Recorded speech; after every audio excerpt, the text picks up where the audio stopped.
అధ్యక్ష, నేను ప్రభుత్వం దృష్టికి చెప్పేటటువంటి విషయాలలో ఇది నిన్న మొన్న జరిగినాయి అధ్యక్ష. ఏదో పాత రోజులలో కాదు. ఆర్టీఐ కమిషనర్లు కావచ్చు, వీసీలు కావచ్చు. ఈ రాష్ట్రంలో దాదాపు 15 విశ్వవిద్యాలయాలుంటే ఏమాత్రం ప్రాముఖ్యత లేని 1-2 విశ్వవిద్యాలయాల్లో మాత్రమే బీసీలు అవుతారు. మిగతా దాంట్లో అవకాశం రాదు. కనీసం ఇప్పటి నుంచైనా ప్రభుత్వ ఆలోచన మారుతుందని చెప్తున్నా నేను. ఈ విషయము ప్రభుత్వ ఆలోచన విధానం మారాల. ప్రభుత్వ ఆలోచన విధానం మారాలని మాత్రమే చెప్తున్నాం అధ్యక్ష. ప్రభుత్వం చేసినటువంటి తప్పులు సరిదిద్దాలని మాత్రమే చెప్తున్నాం అధ్యక్ష.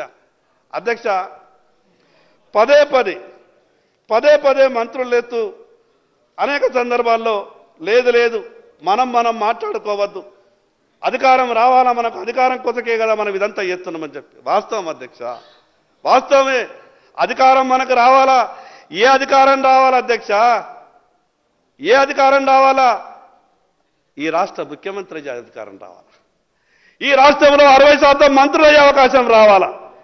ఈ రాష్ట్రంలో జరిగేటువంటి అన్ని విషయాలలో కీలక నిర్ణయాలు తీసుకునేటటువంటి అధికారం రావాలా. శంకర్ గారు, సాంబశివరావు గారు, ప్లీజ్ కంక్లూడ్. అధ్యక్ష, ఆర్థిక మంత్రి గారు ఇక్కడనే ఉన్నారు కాబట్టి చాలా విషయాలలో ఆర్థిక మంత్రి గారికి ముడిపడి ఉన్నటువంటి అంశాలు చాలా ఉన్నాయి.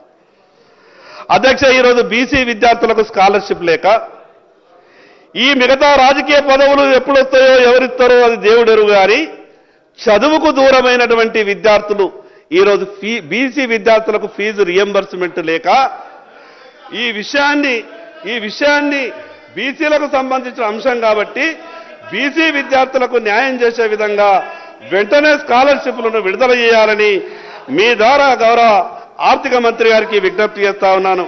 మరొకసారి ఈరోజు మినిస్టర్ గారు, శ్రీధర్ బాబు గారు, మినిస్టర్ గారు. సార్, ఒక గౌరవ సభ్యులకి అనేక సందర్భాల్లో సార్ ఇది బిల్లుకు సంబంధించిన అంశం. బిల్లులో ఉన్న అంశానికి సంబంధించి మొత్తం రాష్ట్రంలో ఉన్న బలహీన వర్గాలకు సంబంధించిన సమస్యలను తెలియజేయడానికి నాకు హక్కు ఉంది అధ్యక్ష. Definitely in some form or other let him come. మేము కూడా ఈ ఫ్లోర్ ఆఫ్ ద హౌస్లోనే డిస్కస్ చేస్తాం, ముందుకెళ్దాం. ఎప్పుడు అసెంబ్లీ ఎప్పుడు ఉంటే అప్పటి నుంచి మాట్లాడదాం అధ్యక్ష. దానికి ఏముంది అధ్యక్ష, దాన్ని మొత్తం ఉన్న సమస్యలన్నీ మాట్లాడుతూ ఉన్నారు. అవన్నీ సవరణ చేయడానికే కదా. మీరు ఒకసారి చూస్తే మా రాహుల్ గాంధీ గారు ఏం మాట్లాడినరు, చరిత్రలో ఎప్పుడైనా మేము తప్పు చేసుంటే క్షమాపణ కోరుతున్నామని చెప్పిండు. అంత పెద్ద హృదయంతో మా రాహుల్ గాంధీ గారు మాట్లాడుతూ ఉంటే మీ నాయకుడు మరి మాట్లాడాల్సిన అవసరం ఉంది కదా. బలహీన వర్గాల గురించి మీ దగ్గర ఉన్నప్పుడు రాజ్యాంగ సవరణ చేసి తీసుకొచ్చే అంశం వారి చేతిలో ఉన్నప్పుడు ఇంకా మాట్లాడుతూ ఉన్నారు అధ్యక్ష. దయచేసి నేను బిల్లుకు సంబంధించి ఇప్పటికే చాలా సమయమైంది అధ్యక్ష. ముఖ్యమైన మరి డిస్కషన్స్ కూడా ఉన్నాయి. దానికి సంబంధించి 15 రోజులుగా సార్ మేము చెప్పాం.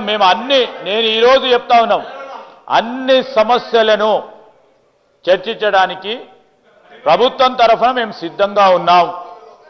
ఎక్కడ కూడా మేము ఎన్ని రోజులు పెడితే అన్ని రోజులు పెట్టడానికి మేము అవకాశం ఇవ్వాలని కూడా మేము కూడా కోరుతా ఉన్నాం. బీఎస్సీలో నిర్ణయం జరుగుతుంది.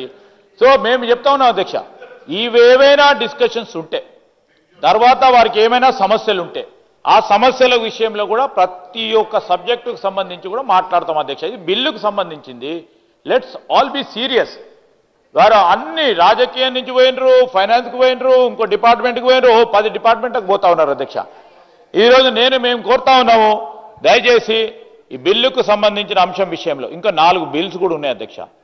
మీరు దీన్ని మరి బిల్లును ఆమోదం చేయాల్సిందిగా నేను గౌరవ సభ్యులు, ఎందుకంటే అందరికి కావాల్సిన అంశం ఇది, అందరూ కూడా సమర్థిస్తున్నారని చెప్పిన సందర్భంలో నేను గౌరవ శాసన సభాపతిని కోరుతా ఉన్నాము. ఈ బిల్లుకు సంబంధించి మరి మీరు ఎందుకంటే చాలా సమయం ఇచ్చారు అధ్యక్ష, అందరికీ కూడా ఇచ్చారు. నేను ఐ రిక్వెస్ట్ ఆనరబుల్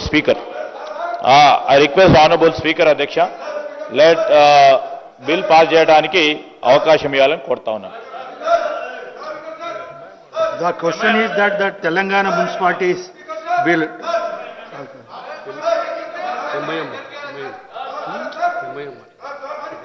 ये क्या इमाम को नहीं देते? Honourable panel of speaker sir, आपका बहुत बहुत शुक्रिया। आपने मुझे जिस बिल पे बात करने दिया, मेरी पार्टी